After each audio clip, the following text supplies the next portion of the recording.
السلام علیکم ناظرین، ٹریول ود اجمل ساکی کے ساتھ آپ کی خدمت میں حاضر ہوں۔ ناظرین، جھیل سیف الملوک کو وادی کاغان کا جھومر کہا جاتا ہے۔ اس جھیل کا شمار دنیا کی چند حسین ترین جھیلوں میں کیا جاتا ہے۔ ناران شہر سے 9 کلومیٹر دور اور وادی کاغان کے شمال میں سطح سمندر سے 10,578 فٹ بلندی پر واقع جھیل سیف الملوک تینوں اطراف سے برفیلی چوٹیوں میں گھری ہوئی ہے۔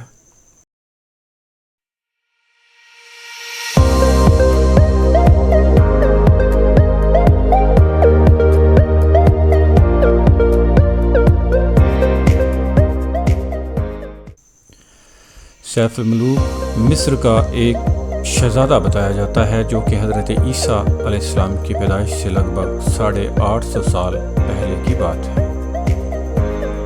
جھیل خیبر پختونخوا کے ضلع مانسہرہ میں واقع ہے اور اس جھیل کا پانی دریائے کنہار میں گرتا ہے۔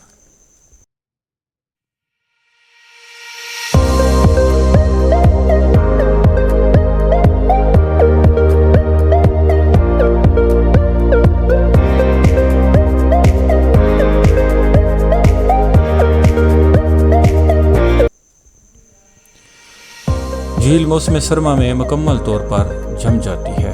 پیالہ نما یہ جھیل دلکشی میں اپنی مثال آپ ہے۔ اس جھیل کی لمبائی 1420 فٹ، چوڑائی 450 فٹ اور گہرائی تقریباً 50 فٹ تک بتائی جاتی ہے۔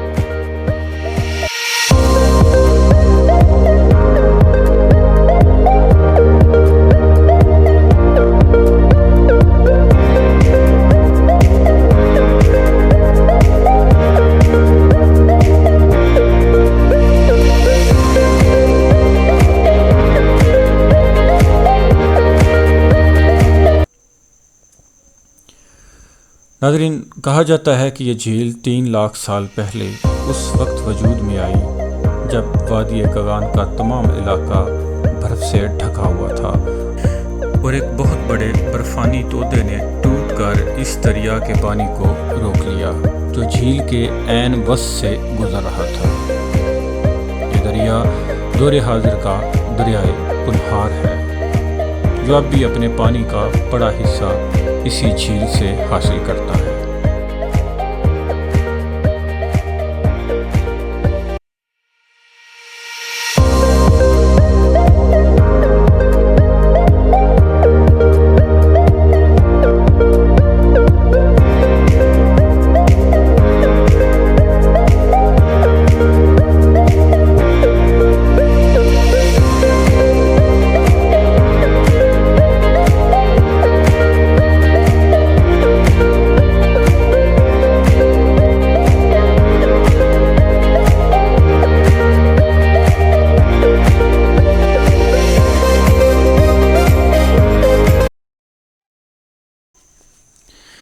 جھیل سیف الملوک نیشنل پارک کا حصہ ہے جس کا اہتمام اور کنٹرول محکمہ وائلڈ لائف اور نیشنل پارک ڈپارٹمنٹ کے پاس ہے۔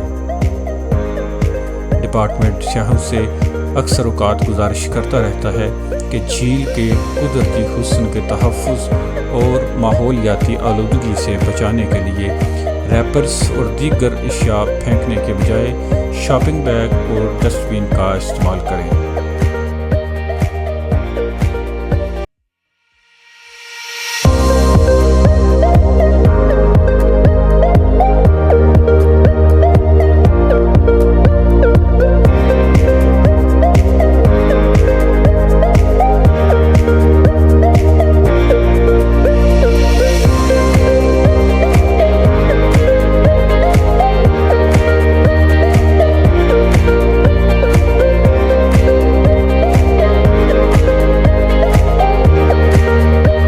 وہ جھیل ہے جہاں داستان نویسوں، شاعروں اور مقامی لوگوں کے مطابق سیف الملوک نامی آدمزاد اور بدیع الجمال نامی پری کی محبت پروان چڑھی اور پھر اپنے منطقی انجام کو بھی پہنچی۔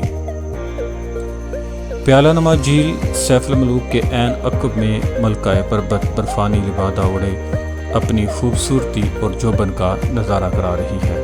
بعض لوگوں کا خیال ہے کہ یہ صرف ایک پہاڑ ہے اور کچھ اسے بدی و جمال کا عاشق سفید دیو قرار دیتے ہیں، جسے سیف الملوک کی بد دعا نے پہاڑ میں تبدیل کر دیا، جبکہ کئی ایک کا کہنا ہے کہ 360 پریوں کا گول اسی پہاڑ سے اتر کر غسل کے لیے آیا کرتا تھا۔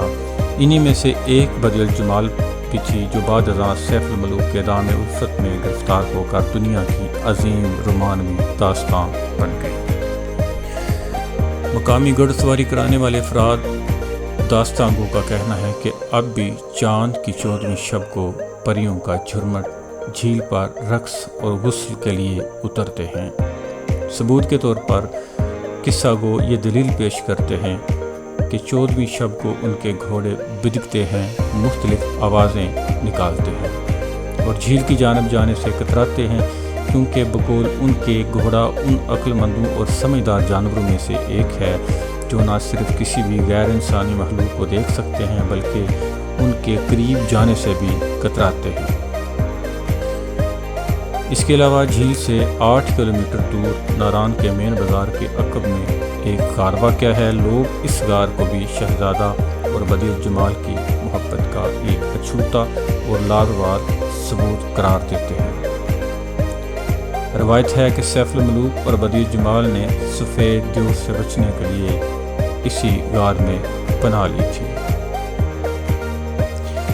ناظرین، اس قصے کو درجنوں شعراء نے منظوم کیا، لیکن جو شہرت میاں محمد بخش صاحب کی داستان کو ملی وہ کسی اور کو نصیب نہ ہو سکی۔